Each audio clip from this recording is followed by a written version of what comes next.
Alright guys, today I want to review a mixed worksheet for linear transformations. So I'm not going to grade this, I just want you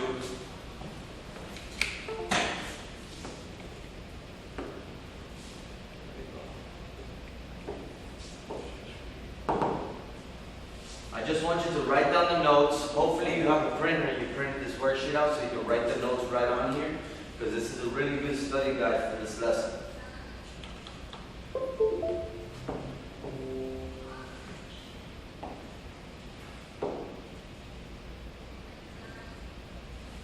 Alright, so for the first section here, remember this is a mixed worksheet, so pay attention to it, because even if you didn't learn anything all week, you can catch up right now if you pay attention to everything I'm going to review. So on the first 4 questions, it says to describe the change. So really, what they want is for you to write the rule. Right here. So remember, the rule itself usually has a K in it, or an A in it, if it's a stretch or a compression. Right? So all you have to do is replace the K or the A with a number, the number they're telling you here, and write the rule down on 1 through 4. So, for example, vertical transformation, 3 units down. So when it's up or down, it's a vertical transformation. Vertical transformation, the K is not inside the parentheses. The K is outside the parentheses. So now all you do is switch out K for the amount of units they're telling you.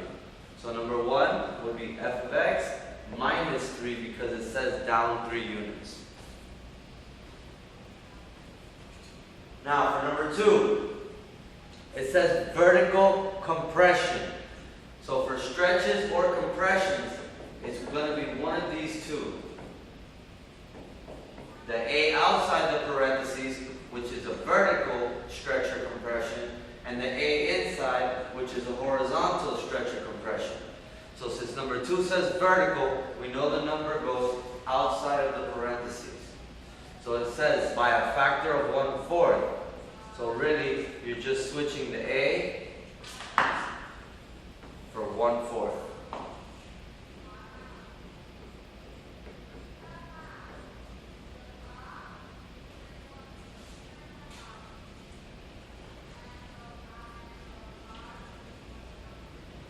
Any questions so far on 1 and 2?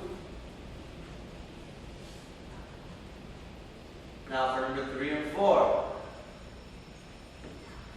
For number 3 it says horizontal translation, 5 units left. So it's the opposite of vertical. In vertical, the number is outside the parentheses, but in horizontal, the number is inside the parentheses. So the horizontal rule looks like this, with the K value inside of the parentheses. Now be careful because right is minus and left is plus. With horizontal, the signs are backwards. You can't forget it or you'll get the answer wrong. So now, on number 3, all we do is put f of, and in the parentheses, it is x plus 5. Because left 5 is plus 5.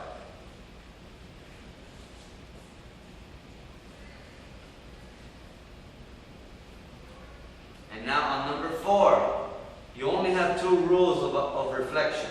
X-axis reflection and y-axis reflection. So for the x-axis reflection, the negative is outside of the parentheses. For the y-axis reflection, the negative is inside of the parentheses. So because it says reflection of the x-axis, the rule is negative f of x.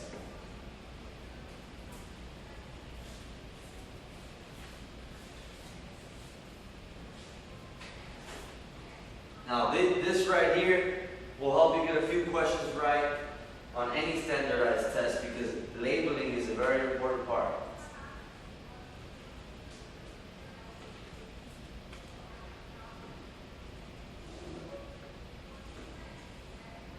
Now this here is very important. This here is always on standardized tests. Always. They want you to be able to draw the original line on a graph and then move that line this many units. So I taught you guys how to do it with the graph first, then with the equations. So here we're going to get to practice both. So the first thing you do to graph the original line is graph the y-intercept, which is positive 3, and the slope, if you don't see anything next to x, is 1 over 1, which would be up 1, right 1. So these two purple dots will form my line.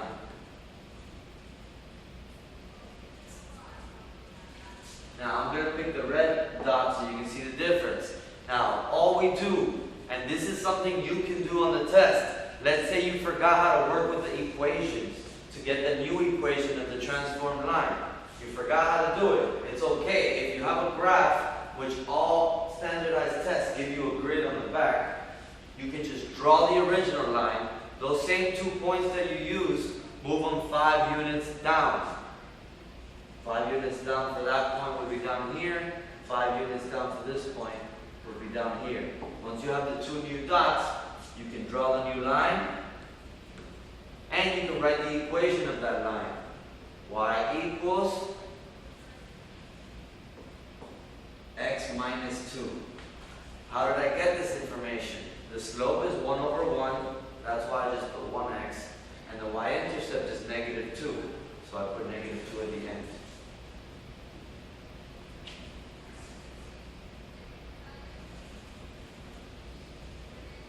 So it says to write the new function in terms of g of x.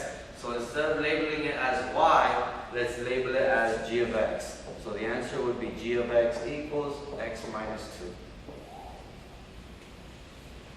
If you would have worked with the equations like we did a couple of days ago, we get the same answer. So for example, 5 units down would be f of x minus 5.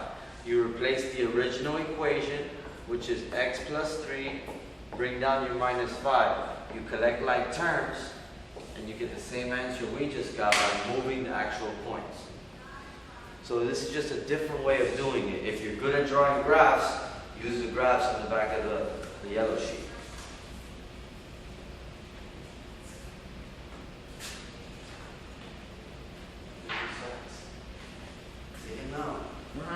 I'll come back later. I'm actually going to use this. Dude, I was going to say, if you're going to be by yourself, you should throw it to all your students on that screen. When I record, I don't like for people to see other students in the recording.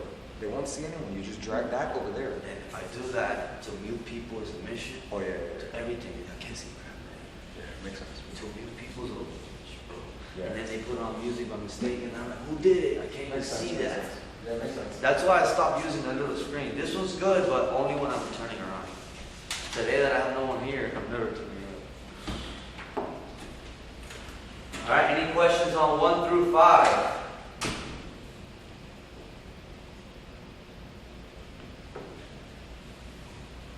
Alright, so number 6. This is an example of a question where you're probably better off doing it on the graph rather than using the equation. Why? Because this is a 2-step process. It's not just one movement. It's 2 up and 2 to the right. So, if we use the equation, then you would have to write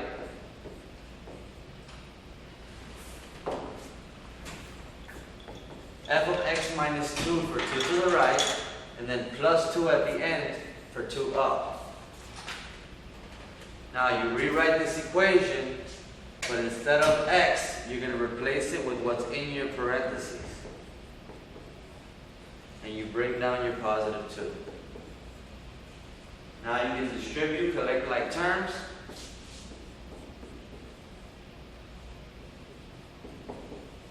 Which gives you 4x minus 11. Minus 9.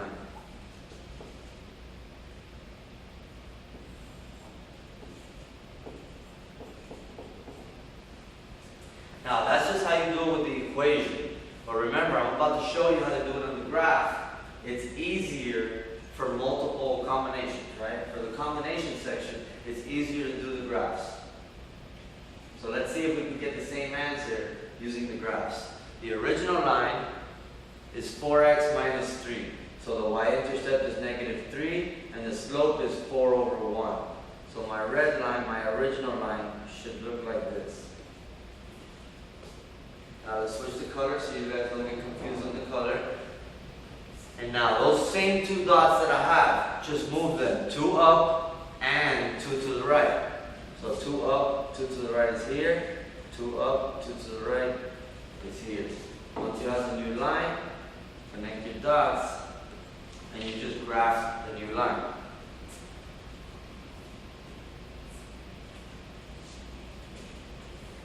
Now you can write the equation of this line.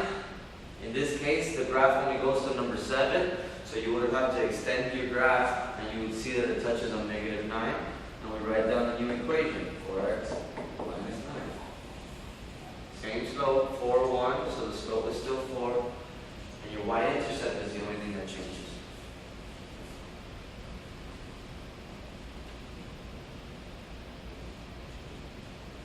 Now for number 7, whenever you see reflection, then you're better off using the equation way to do it, right? You're better off finding the new equation by using the original equation. Because on the graph, it's very hard at this level to reflect a line over the x-axis. Okay, I will show you after, but I do recommend working with the equation, so let's do that first. So here we say vertical stretch by a factor of 2, then you reflect it off the x-axis. So vertical stretch by a factor of 2 would be a times f of x, because a vertical stretch or compression, the a is outside of the parentheses. Now you replace a with the number they're telling you to stretch it with, 2 times f of x. Now all you do is replace f of x with 2x minus 3, and then distribute. So if you distribute, you get 4x minus 6. Now that would be the answer if it just said vertical stretch of 2, but it also said to reflect off the x-axis. So let me remind you, when you reflect off the x-axis, the only thing that happens is that both signs change. Both signs change. So simply to reflect it off the x-axis, just multiply both terms by negative 1, and we get the final equation here, negative 4x plus 6.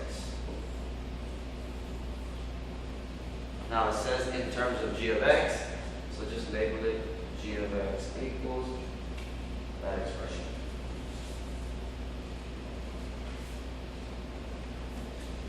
So far so good. Any questions on 1 through 7? These notes are important, so please write them down on the worksheet preferably.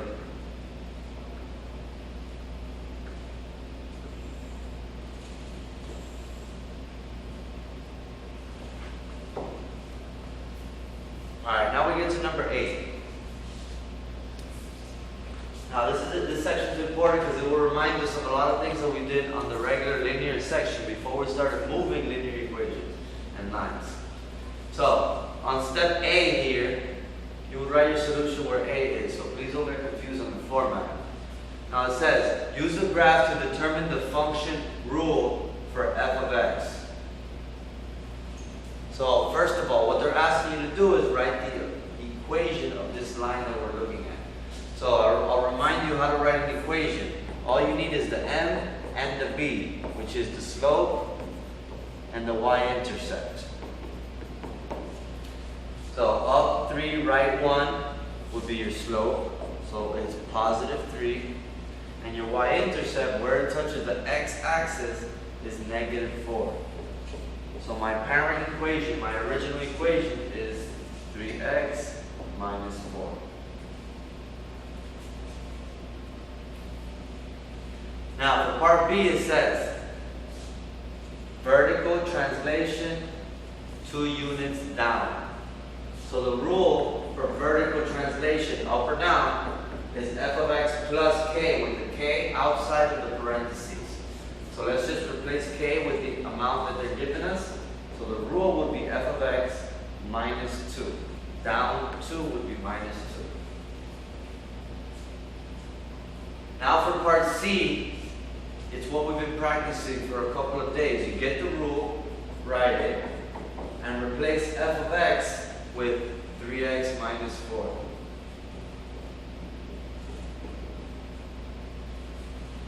Now we can collect like terms and we get the final equation. G of x equals 3x minus 6.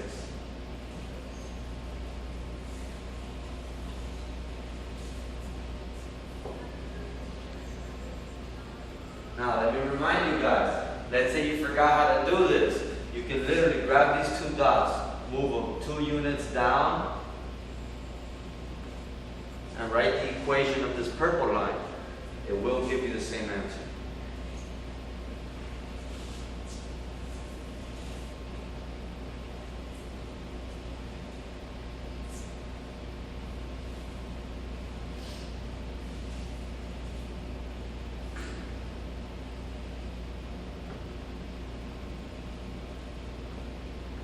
Alright, let's move on to number 9.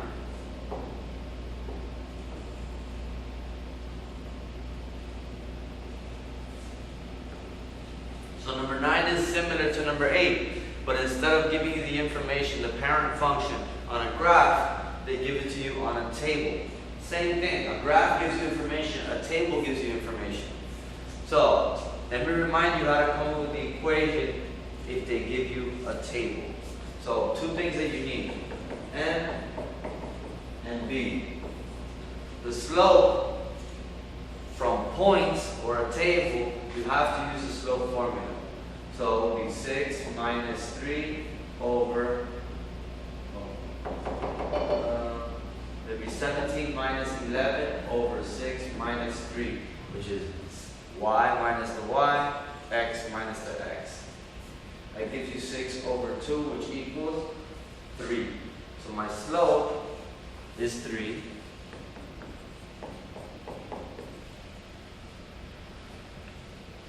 And now, usually to find the b, you would grab any 2 numbers and plug them in for x and for y and solve it to get the b. But in this case, whenever your x value is 0, that other number is your y-intercept. So I already know that my y-intercept has to be positive 5. So that's the equation for part A. 3x plus 5.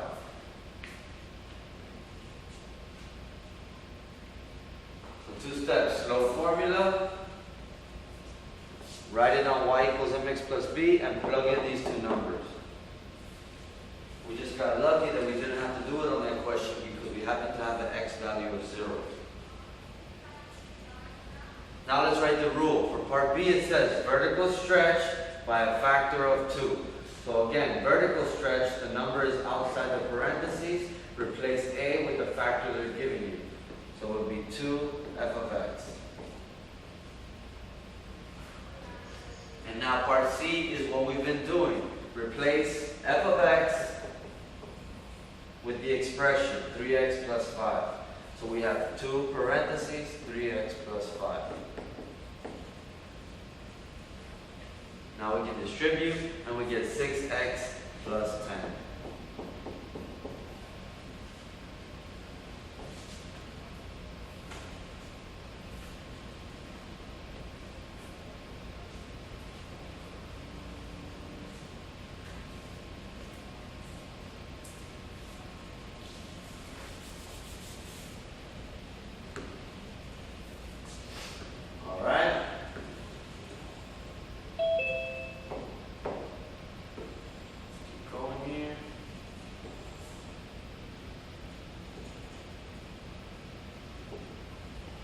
Alright, so on the last part here, it's just like the beginning, right? We're describing the rules. In the first section, we had to write the rules from the description. Here, we're going to have to describe it from the rule. So, with your set of notes that I made you write, and I gave you on your first worksheet this week, you can just literally look at it and compare. If it looks like it, that is the rule. So, a number outside the parentheses that's touching the f, that has to be a stretch or a compression. Because the number is outside the parentheses, it is a vertical stretch because the number is bigger than 1 by a factor of 2. That's the description for A. Now for B, when the number is outside the parentheses after f of x like that, that is a vertical transformation, up or down. -7 would be down. So we put vertical translation, down 7 units.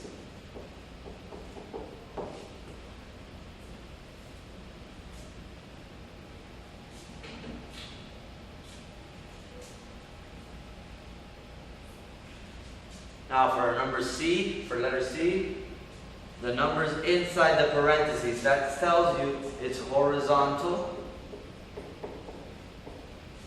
But now horizontal, the signs are backwards. So because it says +2 in there, we know it's left 2 units. And now for the last one, it's just like A. The number is touching the F outside the parentheses. So it's again a vertical. But now, instead of saying stretch, you have to call this one a compression.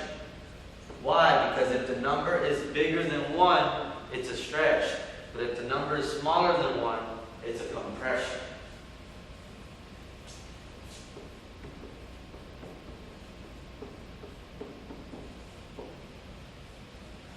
Any questions so far? So this was the review of what we did all week, really. We took a whole week to do this lesson, all in parts. First we practiced labeling it, rule with description. Then we practiced writing the new equation from a graph. Then we practiced writing the new equation from a parent function. So this is just a review of everything.